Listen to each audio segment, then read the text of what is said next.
আজকে fertilisation in sea urchin শুরু করব। Fertilization in sea urchin.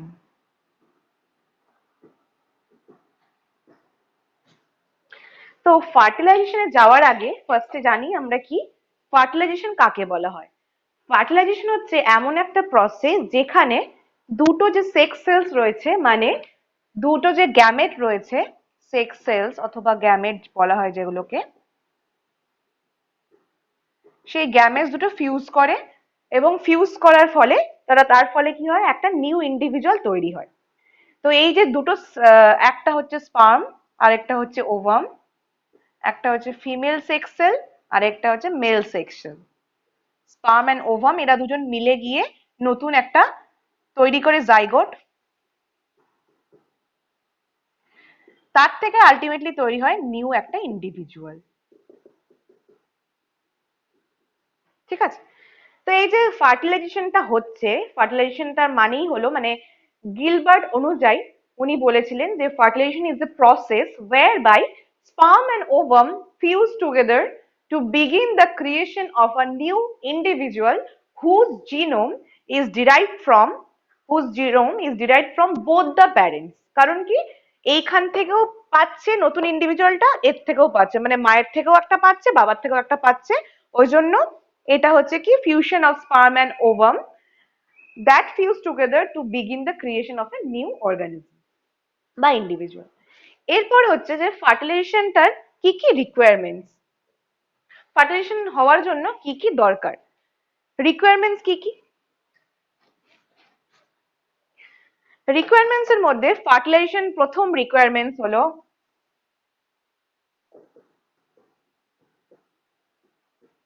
প্রথম হচ্ছে fertilization requires a fluid medium. একটা ফ্লুইড মিডিয়াম ছাড়া ফার্টিলাইজেশন হবে না, fluid medium. Okay, next requirement হচ্ছে encounter of the gamete should be made as soon as possible. Encounter of the gametes should be made as soon as possible। যতটা সম্ভব তাড়াতাড়ি দুটো গ্যামেটের যাতে এনকাউন্টার হয় সেটা দেখতে হবে। নেক্সট হচ্ছে to increase of the chances of fertilization the sperm count should be more, number of sperm should be large বা মোর ইন নাম্বার। তাহলে ফার্টিলাইজেশন ইনক্রিজের জন্য number of sperms should be more for high chance of fertilisation.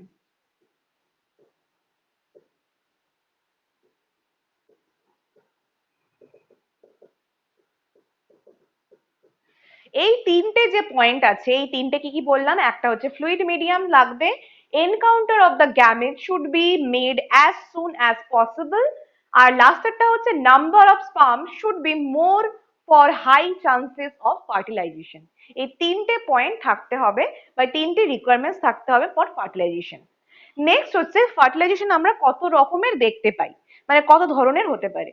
কি কি, একটাকে বলা হয় external fertilisation, আরেকটাকে বলা হয় internal fertilization. External and internal.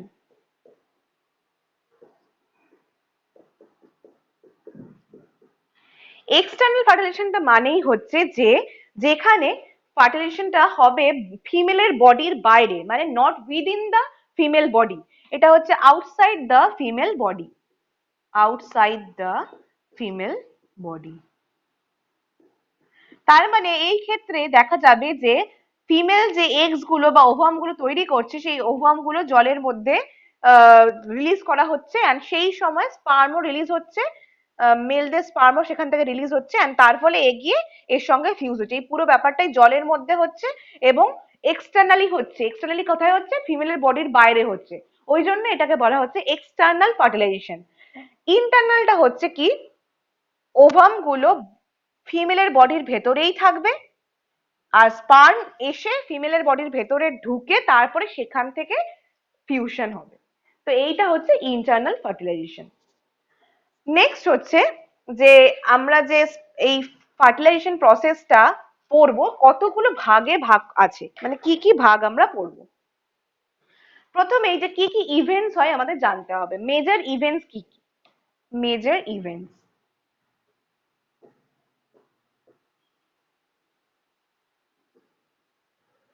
Major events এর মধ্যে ফার্স্ট যে পয়েন্টটা, that is contact and recognition between sperm and egg.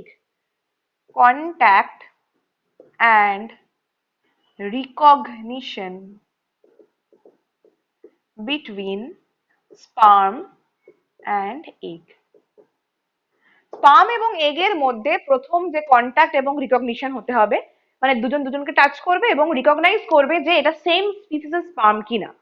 কারণ অন্য স্পিসিসের স্পার্ম চলে আসলে কিন্তু তাকে রিকগনাইজ করতে পারবে না। তো এই যে ব্যাপারটা, এটা ভীষণ ইম্পর্টেন্ট। এবং অন্য স্পিসিসের স্পার্মকে যদি ও রিকগনাইজ না করতে পারে তাহলে তো প্রবলেম, কারণ যে কোনো স্পার্ম চলে আসলে তাকে যদি অ্যাকসেপ্ট করে নেয় তাহলে তো গড়বড় হয়ে যাবে। তো এই প্রথম ইভেন্ট হচ্ছে contact and recognition between sperm and egg. Next হচ্ছে regulation of sperm, regulation of sperm entry into the egg.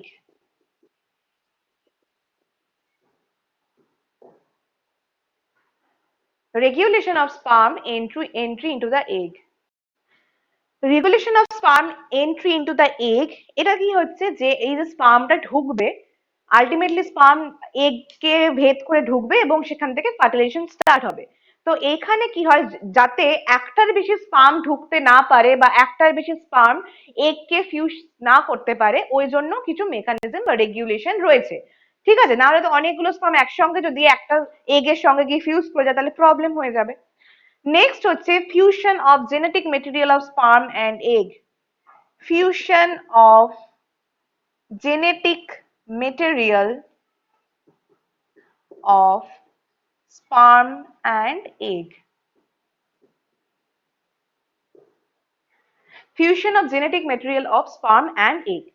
And the last one is activation of egg metabolism to start development.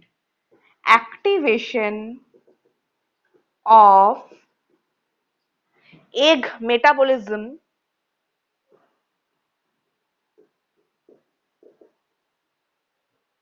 to start development.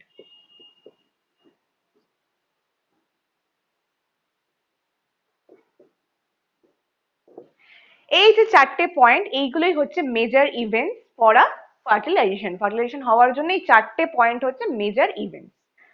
Next আমরা যাব যে এই যে এক একটা যে জিনিস বললাম সেই ইভেন্টস গুলো আমরা ডিসকাস করবোই, তার আগে আমরা একটু পড়ে নেব যে কি রকম দেখতে হয় স্পার্মটা এবং ওভামটা সি আর্চিনের ক্ষেত্রে।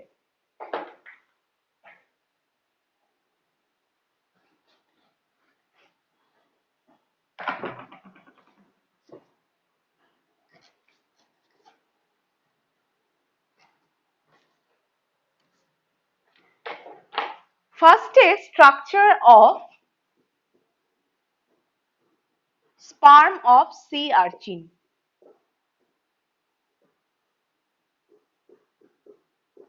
সি আর্চিনের স্পার্ম এবং অন্যান্য সমস্ত স্পিসিসের স্পার্মের মধ্যেই খুব একটা যে ডিফারেন্স রয়েছে তা নয়। যতই স্পার্ম দেখি না কেন সবারই মোটামুটি মরফোলজিটা সেম। তার কারণ তাদের কাজটা কিন্তু সেম, মানে সেম রোল প্লে করার জন্য তাদের মোটামুটি সিমিলার টাইপের দেখতে হয়।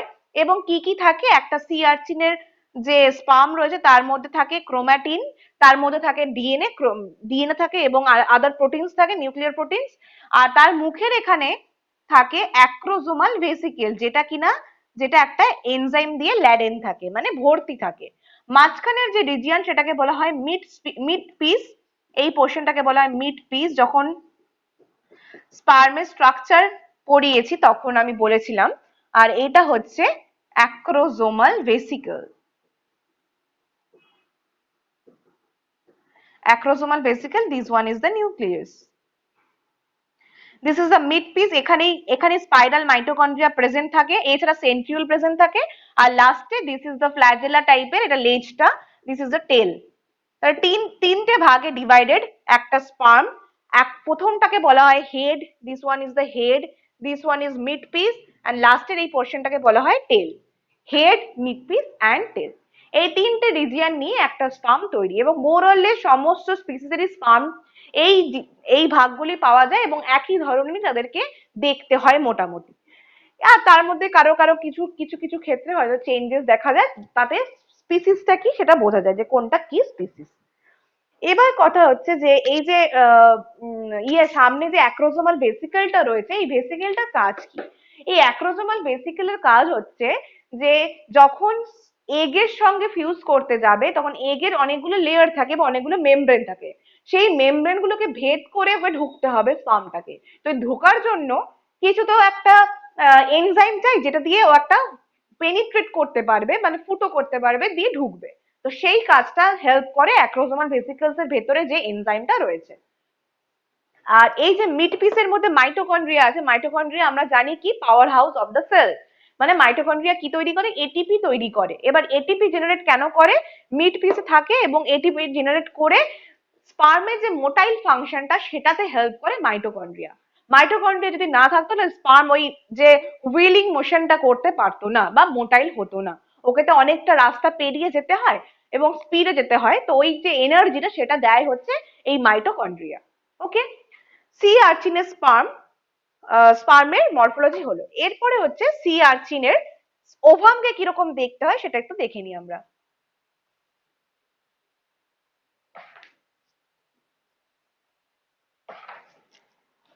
Structure of ovum.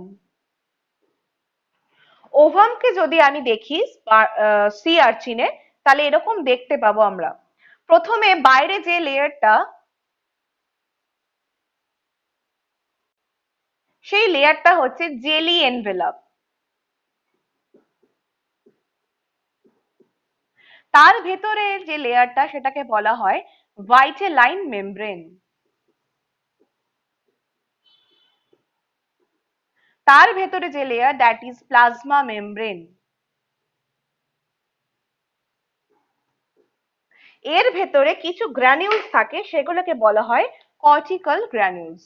এরকম ভাবে কিছু গ্র্যানিউলস প্রেজেন্ট থাকে যেগুলোকে বলা হয় কর্টিক্যাল গ্র্যানিউলস।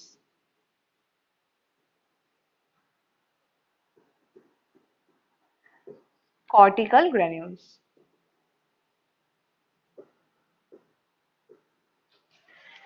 তাহলে এই চারটে ভাগে বা চারটে জিনিস হচ্ছে ইম্পর্টেন্ট। আর এর ভেতরে তো সাইটোপ্লাজম রয়েছে আমরা জানি, এবং নিউক্লিয়াস প্রেজেন্ট থাকে। নিউক্লিয়াস এবং সাইটোপ্লাজম তো প্রেজেন্ট থাকবেই, তো মাস্ট একটা সেলের জন্য। তো দিস ইজ দা এগ বা ovum, ovum of sea urchin. তাহলে সি আর্চিনের ওভামের মধ্যে তাহলে ইম্পর্টেন্ট পয়েন্ট গুলো কি কি?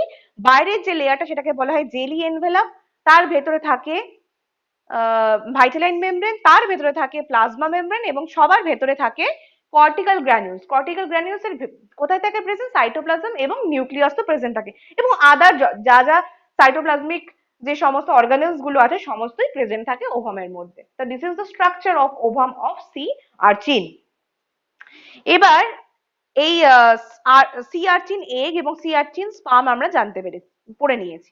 এরপরে হচ্ছে এই যে সি আর্চিনের মধ্যে যে ফার্টিলাইজেশনটা হয় সেগুলো কি কি স্টেপে হয় সেগুলো আমাদের এবার পড়তে হবে।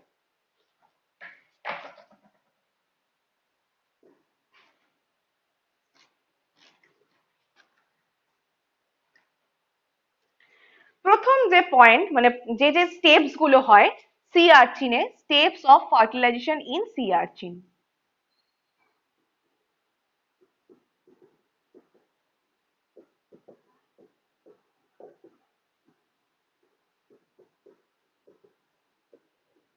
Steps of fertilization in sea আর্চিনের মধ্যে প্রথম স্টেপ হচ্ছে chemo attraction of sperm, chemo attraction of sperm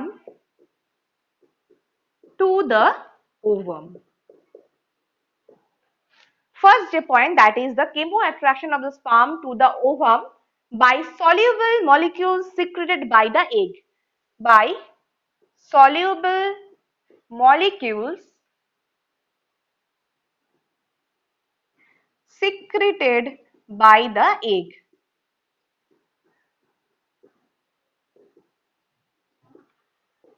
next point হচ্ছে the exocytosis of the acrosomal vesicles to release its enzyme. The exocytosis of acrosomal vesicles to release its enzymes.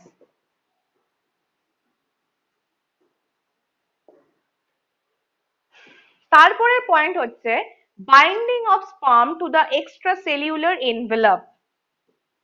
Binding of sperm to the extracellular envelope of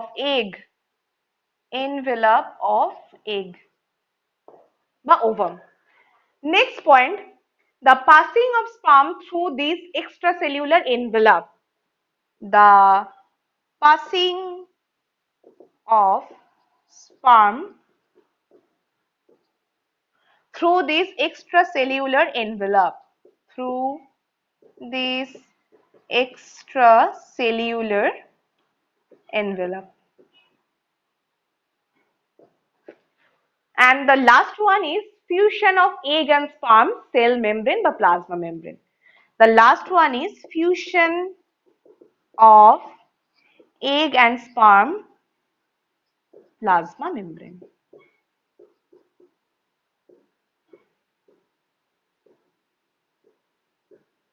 এই পাঁচটা যে steps রয়েছে এই পাঁচটা স্টেপসে C আর্চিনের যে fertilisation প্রসেসটা হয়।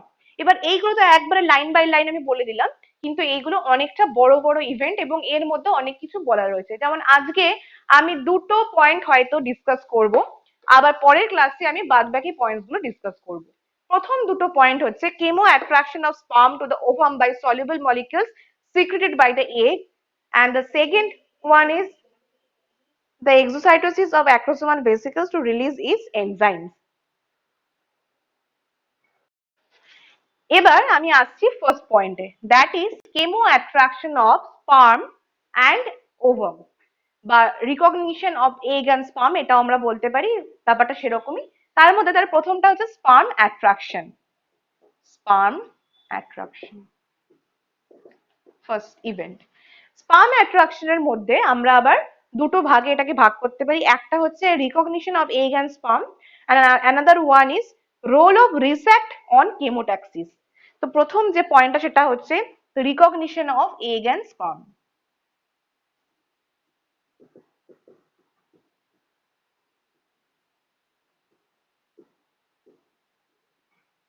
Recognition of egg and sperm. Recognition of egg and sperm কথাটার মানেই হচ্ছে যে একটা এগ একটা স্পার্মকে কি করে রিকগনাইজ করছে, অথবা একটা স্পার্ম কি করে একটা এগকে রিকগনাইজ করছে। কি করে করছে? এটা একটা প্রসেস দিয়ে হয়, that is known as chemotaxis. তো this is egg and this is sperm. Okay, এবার এই যে এগটা রয়েছে, এগের গায়ে কি ছিল? মেমব্রেনটা জেলি এনভেলাপ বা জেলি লেয়ার যেটা বাইরে ছিল, তার ভেতরে থাকে ভাইটালাইন মেমব্রেন, তার ভেতরে থাকে প্লাজমা মেমব্রেন, তার ভেতরে থাকে কর্টিক্যাল গ্র্যানিউলস। ওকে, এই যে জেলি যে এনভেলাপ বা জেলি যে লেয়ারটা, ওর বডি থেকে বা জেলি কোটের থেকে এক ধরনের প্রোটিন সাবস্টেন্স রিলিজড হয়। এই জেলি যে লেয়ারটা রয়েছে এখান থেকে এক ধরনের প্রোটিন সাবস্টেন্স রিলিজড হয়, যেটাকে বলা হয় fertilizin. This is a protein substance released called fertilizin. এইখান থেকে ফার্টিলাইজিন রিলিজড হয় এবং এই ফার্টিলাইজিন যে প্রোটিনটা, এটা কিন্তু স্পার্মদেরকে অ্যাট্রাক্ট করে নিজের দিকে। যেহেতু সি আর্চিনের যে ফার্টিলাইজেশনটা সেটা জলের মধ্যে হচ্ছে, তো জলের মধ্যে তো কোথায় স্পার্ম রয়েছে সেগুলো তো বোঝা সম্ভব নয়, ওই জন্য সেই কেমিক্যালটা রিলিজ করে নিয়ে যত সেই স্পিসিসের স্পার্মস রয়েছে সেই স্পার্মস গুলোকে নিজের দিকে কি করে অ্যাট্রাক্ট করতে থাকে। অ্যান্ড এর ফলে কি হয়, যেমন আমি ধরি না আমি একটা কোড ল্যাঙ্গুয়েজ জানি, আর সেই কোড ল্যাঙ্গুয়েজ দিয়ে আমি কাউকে ডাকলাম, সেই কোড ল্যাঙ্গুয়েজটা জানে এমন একজন সেই একমাত্র সাড়া দেবে, অন্য কেউ কিন্তু সাড়া দেবে না বা বুঝতেও পারবে না সেই ব্যাপারটা। সেরকমই স্পার্ম যখন ফার্টিলাইজিং যে প্রোটিন সেটাকে রিকগনাইজ করতে পারে, ও কি করে, ওর মানে স্পার্ম আবার রিলিজ করে তার বদলে অ্যান্টি ফার্টিলাইজিন। এ রিলিজ করছে anti fertilizin, anti fertilizin, similarly ও রিলিজ করছে ফার্টিলাইজিন। তো anti fertilizin and fertilizin are complementary to each other, দুজন দুজনকে চিনতে পারে ঠিকঠাক ভাবে, আর কমপ্লিমেন্টারি টু ইচ আদার।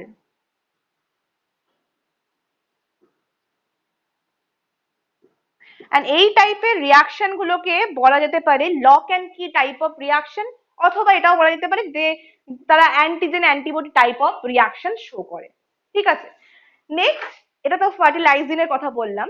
এছাড়াও এগ অ্যান্ড স্পার্ম রিকগনিশন হয় আরেকটা প্রোটিন দিয়ে, সেটার নাম হচ্ছে ADAM। Another one is ADAM। ADM এর ফুল ফর্ম হচ্ছে a disintegrin and metalloprotease domain. A disintegrin and metalloprotease domain, metalloprotease domain. এই যে ডিসইন্টিগ্রিন মেটালোপ্রোটিয়েজ ডোমেন এডিএম কি করছে, এডিএম থাকে এক্স সারফেসে, মানে ডিমের মানে ওভামের গায়ে থাকে লেগে। এন্ড সেই যে মানে ডিসইন্টিগ্রিন যেটা, সে কি করে, এটা স্পার্মের গায়ে লেগে থাকে, স্পার্মের গায়ে আবার আছে ইন্টিগ্রিন প্রোটিন, ইন্টিগ্রিন। এই ইন্টিগ্রিনকে রিকগনাইজ করতে পারে ডিসইন্টিগ্রিন। এরাও কিন্তু আবার সিমিলার টাইপেরই রিয়াকশন শো করে। তো ফার্টিলাইজিং তো একটা রয়েছে আমরা দেখলাম, তার সাথে আবার ইন্টিগ্রিন এন্ড ডিসইন্টিগ্রিনও কিন্তু এরা শো করতে পারে। এইভাবে নিজেদেরকে ওরা চিনে নিতে পারে এবং সিমিলার স্পিসিস বা সেম স্পিসিসের এগ অ্যান্ড স্পার্ম এইভাবে অ্যাট্রাক্ট করতে পারে নিজেদেরকে। নেক্সট যেটা, এটা গেল recognition of sperm and ovum. Next যেটা, দ্যাট ইজ রিস্যাক্ট। রিস্যাক্টের রোলটা কি, হোয়াট ইজ রিস্যাক্ট এবং রিস্যাক্টের রোল কি?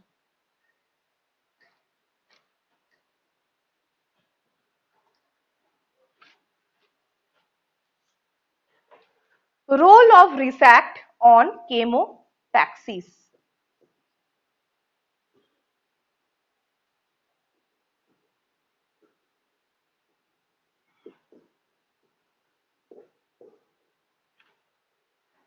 Role of RESACT on chemotaxis. তো রিস্যাক্ট হচ্ছে একটা কেমোট্যাকটিক মলিকিউল যেটা 14 অ্যামাইনো অ্যাসিড পেপটাইড দিয়ে তৈরি। This is a chemotactic molecule, chemotactic molecule, যেটা তৈরি হচ্ছে কি দিয়ে, made up of 14 amino acid peptide, 14 amino acid long peptide, মানে 14টা অ্যামাইনো অ্যাসিড দিয়ে এই কেমোট্যাকটিক মলিকিউলটা তৈরি। এটা কোথা থেকে আইসোলেট করা হয়েছে? এই মলিকিউলটাকে আইসোলেট করা হয়েছিল জেলি যে এনভেলাপটা রয়েছে বা জেলি যে লেয়ারটা রয়েছে, একটা সি আর্চিন যার নাম হচ্ছে আরবাসিয়া পাংচুলেটা।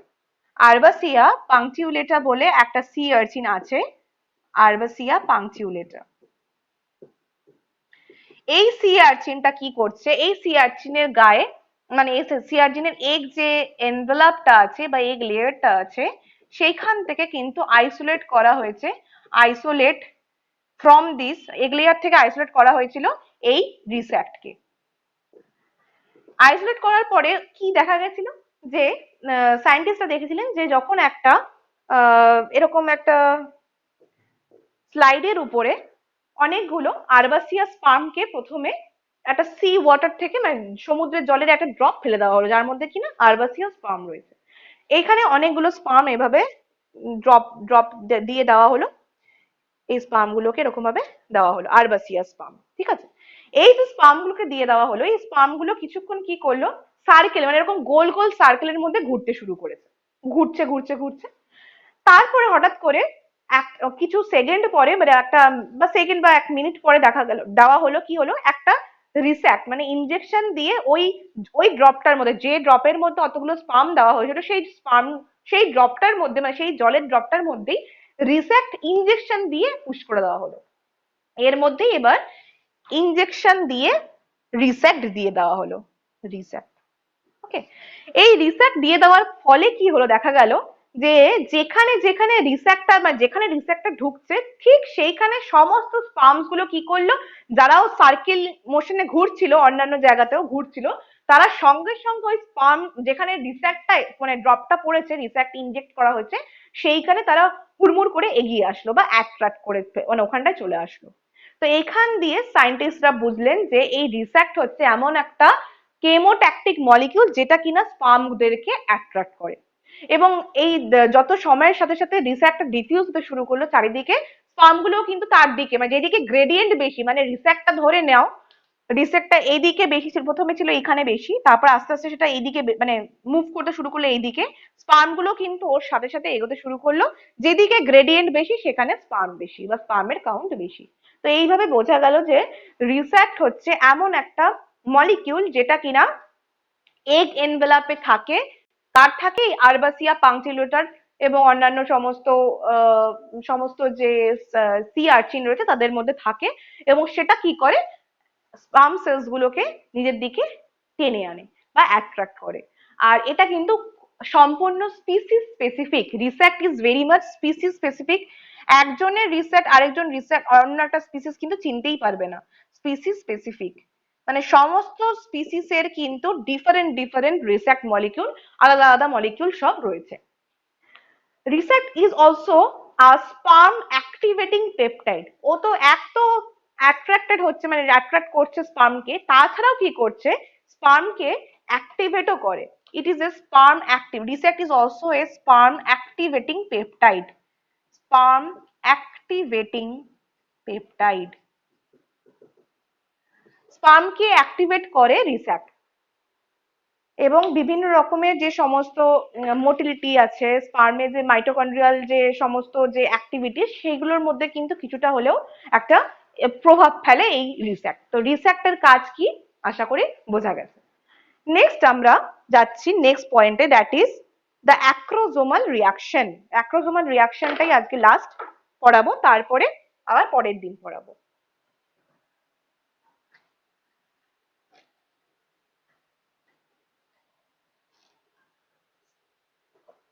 অ্যাক্রোজোমাল রিয়াকশন জিনিসটা কি?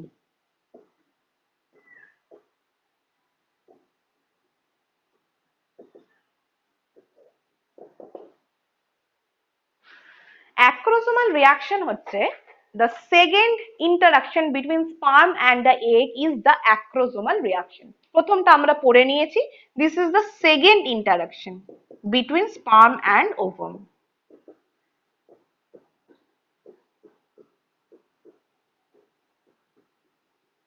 স্পার্ম এবং ওভামের মধ্যে সেকেন্ড ইন্টারাকশন ইজ অ্যাক্রোজোমাল রিয়াকশন। এখানে কি হয়, ম্যাক্সিমাম যে মেরিন ইনভার্টিব্রেটস গুলো আছে, মেরাইন ইনভার্টিব্রেটস, তাদের মধ্যে অ্যাক্রোজোমাল রিয়াকশন দুটো আবার কম্পোনেন্টস আছে বা দুটো কম্পোনেন্টস দিয়ে অ্যাক্রোজোমাল রিয়াকশনটা হয়। ফার্স্ট হচ্ছে fusion of acrosomal vesicle with the sperm plasma membrane. First যেটা সেটা হচ্ছে fusion of sperm acrosomal vesicle with the sperm plasma membrane, with the sperm plasma membrane. First point. Next point হচ্ছে, এটা তো ফার্স্ট গেল, আর next point হচ্ছে the extension of acrosomal process, the extension of acrosomal process.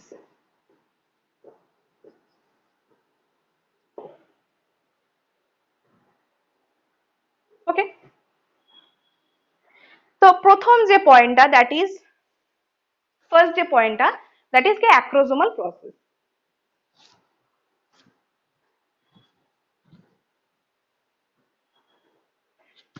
প্রথমটাতে কি বলেছি যে স্পার্মের অ্যাক্রোসোমাল ভেসিকেলের সঙ্গে স্পার্মের plasma মেমব্রেনের ফিউশন হওয়া। কি করে হয় দেখি একটু আমরা।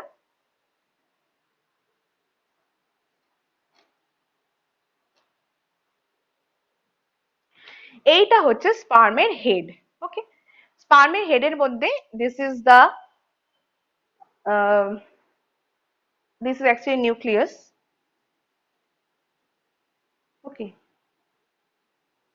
আর এইভাবে অ্যাক্রোজোমাল যে পোর্শনটা এরকম ভাবে থাকে, আর এটা হচ্ছে নিউক্লিয়াস রিজিয়নটা, নিচেরটা নিউক্লিয়াস। এবার কি হয় যে উপরের যে রিজিয়নটা, দিস ইজ অ্যাক্রোজোমাল ভেসিকেল। এই অ্যাক্রোজোমাল ভেসিকেলের, এটা তো হচ্ছে ভেসিকেলটা, এ কি করে এই যে প্লাজমা মেমব্রেন মানে স্পার্মের যে membrane, this is the plasma membrane, এর সঙ্গে এইভাবে ফিউজ করে যায়, মানে এই জিনিসটা এইভাবে মিশে যায়, পুরো এরকম ভাবে মিশে যায়, মানে ফিউজ করে যায়। ঠিক আছে, এই যে ফিউজ করে যায় এইটাকেই বলা হচ্ছে যে fusion of acrosomal vesicle with the plasma membrane of the sperm, এইভাবে একসঙ্গে মিশে যায়। এই যে অ্যাক্রোসোমাল যে রিয়াকশনটা সি আর্চিনে হয়, এটা কি করে হয়, মানে কেন হয়? এটা হয় তার কারণ হচ্ছে যখন স্পার্মটা, এখানে তো এগটা রয়েছে, এগের এখানে জেলি লেয়ারটা রয়েছে, তো যখনই টাচ করে গিয়ে এরকম ভাবে স্পার্মটা জেলি লেয়ারটাকে, তখনই এই অ্যাক্রোসোমাল যে রিয়াকশন এটা ইনিশিয়েটেড হয়, সঙ্গে সঙ্গে ইনিশিয়েটেড হয়। কেন হয়? কারণ যখন এগ জেলির সঙ্গে ওটা কন্ট্যাক্টে আসে, তখন স্পার্মের যে অ্যাক্রোসোমাল ভেসিকেল তার মধ্যে এক্সোসাইটোসিস হয়, মানে এই যে অ্যাক্রোসোমাল ভেসিকেল এর মধ্যে এক্সোসাইটোসিস হচ্ছে, এক্সোসাইটোসিস হয়ে যাওয়ার ফলে সেটা কি হচ্ছে, আস্তে আস্তে আস্তে এরকম ভাবে ফেটে গিয়ে মিশে যাচ্ছে কার সাথে, ওই স্পার্মের যে প্লাজমা মেমব্রেন আছে তার সঙ্গে মিশে যায়। আর তার ফলে কি হয়, তার ফলে প্রোটিওলাইটিক যে এনজাইম সেটা রিলিজড হয়ে যায়, যেটা এখানে এটা কেন ফেটে গেল, মানে আগে তো এরকম বন্ধ ছিল, সেটা এখন ফেটে গেল, ফেটে যাওয়ার ফলে এখানে রিলিজ হয়ে গেল এনজাইম গুলো। এই এনজাইমটা রিলিজ যেই হয়ে যায়, সেই রিলিজটা হয়ে যাওয়ার পরে, রিলিজ হওয়ার ফলে এর যে এই যে এগ এনভেলাপ লেয়ারটা রয়েছে সেটাকে ও ভেদ করে ঢুকতে পারে, ওই জন্য যখনই টাচ করে এনভেলাপের সঙ্গে সঙ্গে সঙ্গে ইনিশিয়েটেড হয় এই রিয়াকশনটা, এক্সোসাইটোসিস হয় অ্যাক্রোসোমাল ভেসিকেলস এর, এন্ড তার ফলে কি হচ্ছে, এখানে এরকম ভাবে ওর যে এনজাইমটা রয়েছে, মানে অ্যাক্রোসোমাল ভেসিকেলস এর মধ্যে যে প্রোটিওলাইটিক এনজাইমটা রয়েছে সেটা রিলিজড হয়ে যায়, এন্ড রিলিজড হয়ে গিয়ে সেটা আলটিমেটলি এই যে এগ এনভেলাপটা আছে বা এগ লেয়ারটা আছে সেটাকে ভেদ করে ঢুকে যায়, মানে সেটা তারপরে ফুটো করে দিয়ে ঢুকে যায়। ঠিক আছে, আচ্ছা, এছাড়া আরো বলা হয় যে এই যে সি আর্চিনের ক্ষেত্রে অ্যাক্রোসোমাল রিয়াকশনটা ইনিশিয়েটেড হয় এগ জেলিতেই। এগ জেলিতে কেন হয়? কারণ এগ জেলির মধ্যেই একটা ফিউকোস কন্টেনিং পলিস্যাকারাইড প্রেজেন্ট রয়েছে, এইখানেই ফিউকোস কন্টেনিং পলিস্যাকারাইড প্রেজেন্ট রয়েছে, কন্টেনিং পলিস্যাকারাইড। এর ভেতরে একটা ফিউকোস কন্টেনিং পলিস্যাকারাইড প্রেজেন্ট থাকে এগ এনভেলাপে, যেটা কি করছে, যেটা স্পার্মের সঙ্গে, যেটা মানে এগ জেলিতে থাকে এবং স্পার্মের সঙ্গে বাইন্ড করে, এন্ড তার ফলে কি হয়, যখনই এ বাইন্ড করছে স্পার্মের মাথাতে, স্পার্মের মাথার ওখানে ক্যালসিয়াম চ্যানেল ওপেন হয়ে যায় এবং তার ফলে Ca2+ ভেতরে ঢুকে যায়, মানে স্পার্মের ভেতরে ঢুকে যায়। এমনি ক্যালসিয়াম যখনই ঢুকে গেল তখনই কি হয়ে যায়, ওর ভেতরে যে এই যে এক্সোসাইটোসিস প্রসেসটা সেটা ইনিশিয়েটেড হয়, এন্ড তার ফলে কি হচ্ছে, ultimately discharge of the proteolytic enzyme. ঠিক আছে, এই গেল প্রথম পার্টটা, মানে যে কি করে অ্যাক্রোসোমাল রিয়াকশনটা হয়, মানে fusion of the sperm plasma membrane and the acrosomal vesicle. আরেকটা আমি বলেছিলাম যে অ্যাক্রোসোমাল প্রসেস তৈরি হওয়া, অ্যাক্রোসোমাল প্রসেস ফর্মেশন হওয়া। তো এই যে অ্যাক্রোসোমাল প্রসেস যেটা আছে, সেই যে সেকেন্ডটা সেটা ইনভলভ করে, মানে অ্যাক্রোসোমাল প্রসেসটা কি করে তৈরি হয়, এক্সটেনশন কি করে হয়।